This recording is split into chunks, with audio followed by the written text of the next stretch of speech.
Kristo anasema usitafute kuonekana kwa watu, ila tafuta kuonekana kwa Mungu ili yeye akutambulishe kwa watu. Naomba urudie msemo wako kwa ajili ya watazamaji ili watu kama vile wangekusikia vizuri. Huu msemo unasema hivi: katika maisha usitafute kuonekana na watu, ila tafuta kuonekana kwa Mungu ili yeye akutambulishe kwa watu.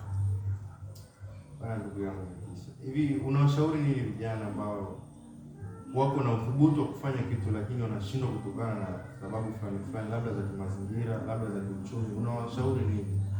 Kitu kikubwa kabisa, wanasema biashara kabla hata hujaianza lazima uianzie kichwani, na mara nyingi zinazoendaga vizuri ni zile zinazoanzia from 0 point na kwenda juu. Mtu yeyote anayeanziaga na mtaji mdogo ndio waga nafasi kubwa zaidi ya kwenda juu.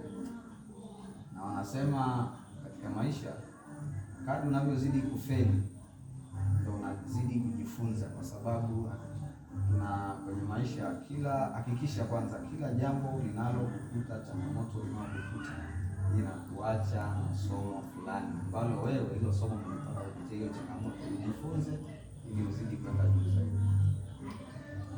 Asante sana kwa mada ya leo. Ndugu mtazamaji, wewe kama kijana, wewe kama mtafutaji, jitazame uko wapi na unafanya nini, unajiingiza na nini. Ulikuwa naye Peter Charles ukiwa na Lukman katika kipindi cha leo. Asante, tukutane kipindi kijacho.